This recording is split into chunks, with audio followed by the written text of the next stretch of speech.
സുഹൃത്തുക്കളെ, ഇന്നലെ പുലർച്ചെ നമ്മുടെ കാതുകളിലെത്തിയ വാർത്ത ഓരോ കേരളക്കാരൻ്റെയും മനസ്സിനെ അത്യധികം വേദനിപ്പിക്കുന്നതാണ്.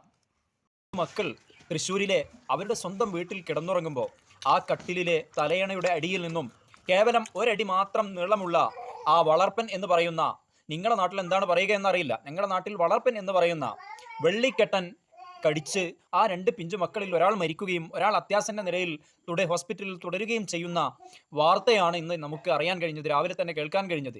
അപ്പോൾ ഈ കേരളത്തിൻ്റെ ഈ ഒരു കാലാവസ്ഥയിൽ നമ്മൾ വളരെ ശ്രദ്ധിക്കണം. കാരണം നന്നായി ഉഷ്ണമുള്ള, നന്നായി ചൂടുള്ള ഒരു കാലമാണ്. അപ്പോൾ ഈ തണുപ്പ് ലഭിക്കാൻ വേണ്ടി ഇത്തരം സുരക്ഷിത കേന്ദ്രങ്ങളിലേക്ക്, വീട്ടിൻ്റെ ഉള്ളിലും കോഴിക്കൂട്, അങ്ങനെയുള്ള പട്ടിക്കൂട്, അങ്ങനെയുള്ള സ്ഥലങ്ങളിലേക്ക് നായ വരാം. അങ്ങനെ വരുമ്പോൾ നമ്മൾ ശ്രദ്ധിക്കേണ്ടത് എന്താണെന്ന് വെച്ചാൽ, വീട്ടിൻ്റെ ചുറ്റുഭാഗങ്ങളിൽ ഒന്നും കൂട്ടിയിടാതിരിക്കുക. എല്ലാം പാഴ്വസ്തുക്കളൊക്കെ അടുക്കി അടുക്കി ഒരു അടുക്കില്ലാതെ കൂട്ടിയിടുക എന്നൊരു സ്വഭാവം നമ്മൾ ഒഴിവാക്കുക.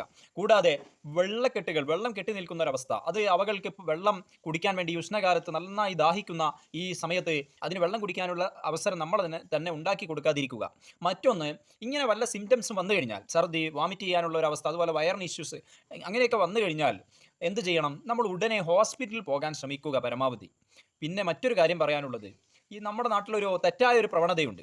ആ തെറ്റായ പ്രവണത എന്താണെന്ന് വെച്ചാൽ, അത് കയ്യിനോ മറ്റോ പാമ്പ് കടിച്ചു കഴിഞ്ഞാൽ ആ കടിച്ച ഭാഗത്തിന് കുറച്ച് മുകളിലായിട്ട് നന്നായി മുറുക്കി കെട്ടിവെക്കാറുള്ള ഒരവസ്ഥയുണ്ട്. അത് ചെയ്യരുത്. കാരണം ആ കെട്ടിയ അവയവം ചിലപ്പോൾ മുറിക്കേണ്ട ഒരവസ്ഥ വരെ വന്നേക്കാം. നമുക്കിവിടെ വേണ്ടത് ഏറ്റവും ഇമ്പോർട്ടൻ്റ് ആയിട്ടുള്ള, അഥവാ മെയിൻ ഞരമ്പുകളിലൂടെയുള്ള ഇതിൻ്റെ ഫോഴ്സിനെ കുറയ്ക്കുക എന്നുള്ളൊരു പ്രശ്നമേ അവിടെ ഉള്ളൂ. അതുകൊണ്ട് തന്നെ ഒരു പേനയൊക്കെ കടത്തിവിടാൻ പറ്റിയ രീതിയിലുള്ള കെട്ടാം. വളരെ നന്നായി അമർത്തി കെട്ടേണ്ട ഒരവസ്ഥ ഇല്ല. അത് തെറ്റായൊരു പ്രവണതയാണ്. അതുകൊണ്ട് ചിലപ്പോൾ ആ അവയവം മുറിക്കേണ്ട ഒരു ഗതി വരെ വന്നേക്കാം. അതുകൊണ്ട് നമ്മൾ നന്നായി ശ്രദ്ധിക്കുക. പിന്നെ മാത്രവുമല്ല, രാത്രി കിടന്നുറങ്ങാൻ നോക്കുന്ന സമയത്ത് നമ്മുടെ വിരിപ്പൊക്കെ ഒന്ന് തട്ടിക്കൊട്ടി, ഇനി എത്ര വൃത്തിയുണ്ടെങ്കിലും ഒന്ന് തട്ടിക്കൊട്ടി, പിന്നെ നമ്മുടെ കട്ടിലിൻ്റെ അടിയൊക്കെ ഒന്ന്, പിന്നെ ടോർച്ചൊക്കെ ഒന്ന് അടിച്ചു നോക്കി, അങ്ങനെ നമ്മൾ സുരക്ഷിതമായ ഒരു സുരക്ഷയുടെ ഒരു മുൻകരുതൽ നമ്മൾ എപ്പോഴും, അത് നമ്മുടെ ലൈഫ് സ്റ്റൈലാക്കി മാറ്റുന്നത് നല്ലതാണ്. എപ്പോൾ കിടന്നുറങ്ങുകയാണെങ്കിലും നമ്മൾ ചിലപ്പോൾ പറയാൻ കഴിയില്ല, വാതിൽ തുറന്നിട്ട സമയത്ത് ഒരു കള്ളൻ മെല്ലെ വന്ന് നമ്മുടെ വീട്ടിൻ്റെ കട്ടിലിൻ്റെ അടിയിൽ ഒളിച്ചിട്ടുണ്ടെങ്കിലോ.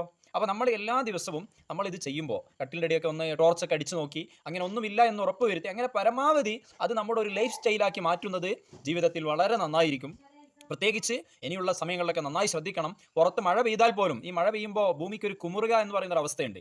ഹ്യൂമിഡിറ്റി കൂടുന്ന സമയത്ത് പിന്നെ എന്ത് ചെയ്യും, ഇതിന് ചൂട് വരും ഭൂമിക്കടിയിലേക്ക്.